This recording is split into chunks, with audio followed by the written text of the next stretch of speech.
Hello, and welcome to Humanities. You notice there's only one name on there, so I will be actually taking you through both the social studies and the English part. We'll do introductions later, but this is our very first introduction to the course, so you know what you're getting into. First, I gotta say I'm glad you're here. This is such a great class we have offered at Hinsdale South. I'm always very excited to teach it. And I think we're gonna cover a lot of different cool stuff. Some of it you know, some of it you don't, and I'm excited to learn it with you. So, what are the humanities? When you took this, you hear this a lot, but the humanities, really, it studies about things that make us human, right? What makes us human, as opposed to animals or plants or this desk.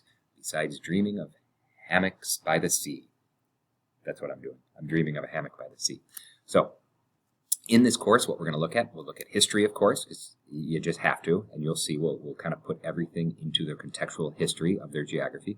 Of course, we're going to look at a lot of the literature. There's no better window into a culture than their literature.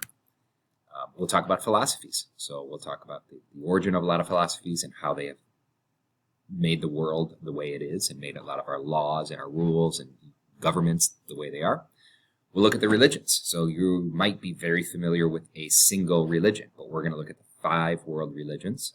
We'll look at them deeply, and we'll look at the frameworks and how it affects their culture and things like that. We'll look at a ton of visual arts, so paintings, sculpture, right, movies, things like that. Music and dance. Well, not early in history, but we will look at a lot of music and see how that has helped our world. We'll look at a little bit of dance. I don't think I'll do any dancing with you. And of course, we integrate a intro to film class. So you'll leave here with a better appreciation of the art of filmmaking. And we'll watch a lot of cool movies and a lot of important movies along the way. Even if we're remote, we still have a plan for that. Okay, so what are our goals of this course? Ooh, sound effects. We want to make humanity come alive. We want to make you excited about what it is to be a human in this world, right? We're also going to talk about reading, writing, analytical abilities. This is a very much a college prep course, no matter which college you're going to. Even if not, if you're going somewhere else, these are all skills that are going to help you. So that's really the English part of it as well, right? We want you to challenge your belief systems, right? You've been brought into this world with a singular belief, right? You know, same reason I'm a Cub fan, right? I'm a Cub fan because I grew up in Chicago, right? As you go out in the world, you challenge yourself. So if I go travel to South America, all of a sudden I realize it's this whole world of soccer that I'm not aware of. So I like to go and try to learn about that. So we want to kind of help challenge your belief system. We don't need to change you. That's not the goal, but we just want you more open and understanding of others.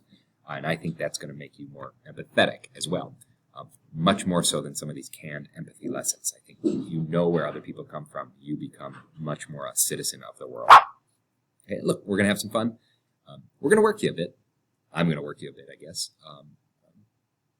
But in this, we're going to get the important stuff to you. We're going to have fun. You're going to look at the world very differently.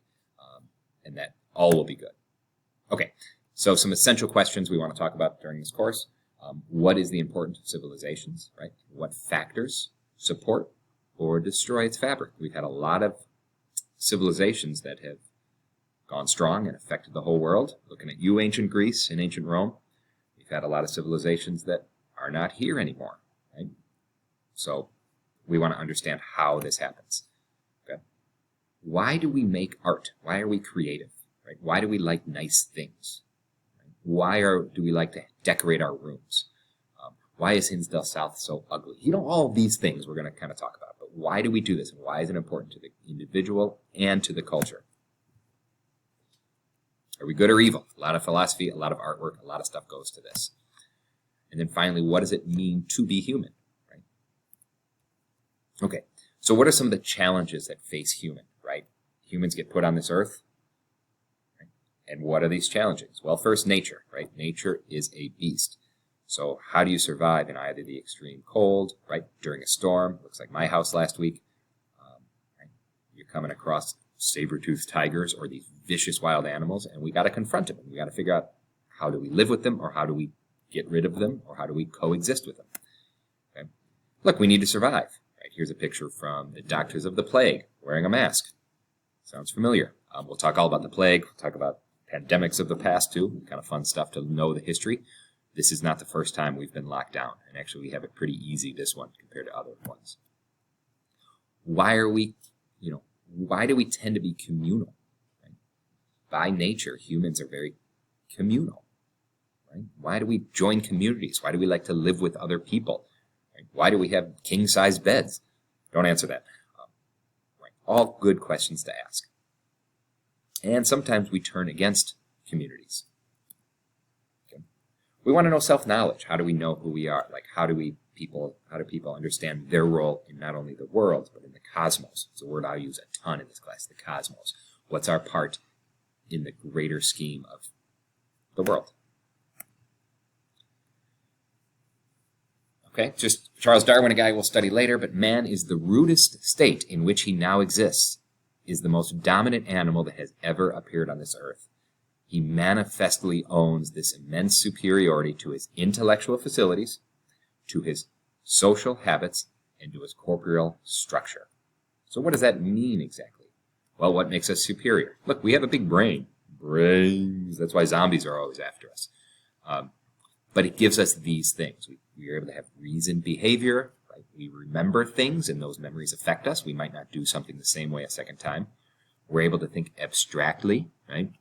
Currently, I'm sitting in a classroom and trying to decide abstractly how we're going to fit certain students in these desks. Right? And intelligence. We're smart. You're going to be smarter by the time you take this course. I promise you. You're going to be better than other people. Right? Even these mitts of mine, right? These nimble fingers and these opposable thumbs. So I can do a joke like this. What has two thumbs and likes hammocks? This guy. Right? Wait for laughter. Okay. It allows us to use tools. Very different than my dog can't use tools. Right? You just choose everything. You can play video games. I don't know. That's a good thing, I guess. Right? Bipedal locomotion. What I mean bipedal, bi is two, right? Pedal is your feet. So we're able to walk. We stand up. We get above the savannas, right? In ancient civilization. Now we can see animals come towards us, right? Little animals, like lemurs. Other animals can't do that, right? So we are able to upright walk. We're able to do things like athletics, right? Dance, more cultural things like that. Even sports is part of our culture. We'll talk about sports quite a bit in this class too. Okay? Our social habits make us superior. We have a moral sense. We sort of know what's right or wrong. A lion doesn't. A lion just eats. Right? He doesn't care if he eats Mother Teresa or if he eats Hitler. He's just got to eat. Right? We have that decision. Do we jail Mother Teresa or do we jail Hitler? It's an easy choice for us, I hope. And if it's not, I'm worried about you, and I'll give you social workers' numbers later. Okay. We also work together and we live together. By the way, quick tip. When you're putting together a PowerPoint for your class, don't just follow random children around and try to take photos of them. Yeah, sometimes you get in some trouble. I'm kidding. This is a photo from the internet. I did not do that. Okay. One of the things we're going to look at a lot is art, and we're going to have to stop and slow down. And when I say art, I don't just mean pictures, but I also mean literature, right? Essays, sculpture, right? Music. And we listen to all of this stuff all the time for enjoyment, right? Or read for enjoyment. But we want to really kind of stop and take it in, right? You ever go to like an art institute? Unfortunately, that's part of this class usually. We take 2 trips to the art institute. I don't think that's going to happen this year. Maybe we'll do some virtual something, but it's not the same. But you always see those people kind of standing there with their hands behind their back and going, right? And we kind of want to do that, just not as obnoxious. So one of the things I'm going to have you do a lot is stop and journal. And what are some reasons for this? Well, that's kind of what I said. We like to get our thoughts down on paper. And there's a couple reasons. It slows us down, right, to the actual kind of stopping and writing or typing. But it's also used for later. It's a course. I want to talk about this. So we might look at something one day, return to it the next day or the next week or in a couple weeks. And you know how initial ideas, we think we'll remember them, but we don't. So that's really important. It's kind of like note-taking, right? If we slow down, if I make you stop and look at a painting for 4 minutes, it forces you to look at the detail of the painting. and you can begin to formulate an argument about that piece of art, about that piece of literature, whatever we're journaling on. Okay? So here are the steps that I want you to take when we journal. We're going to start with a painting here. So I want you to look at every aspect of the painting. Okay? Every single thing. Color, right?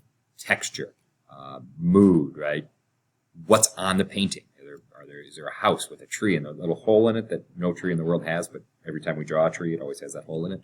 I want you to look at every aspect and really stop and make a list. I need to find at least 5 things. Right? Write the entire time. Right? It's going to seem weird, but if you write, you force yourself to kind of get things down. Okay? Just begin with simple observations. It's going to feel elementary. It's going to feel dumb. That's a good thing. We want that. So look at the color choice, for example, right? Look at the images in the text, or what pictures do we see? What things like that do we see? Okay, and then you move on to the less obvious. Wow, look at, it's raining out.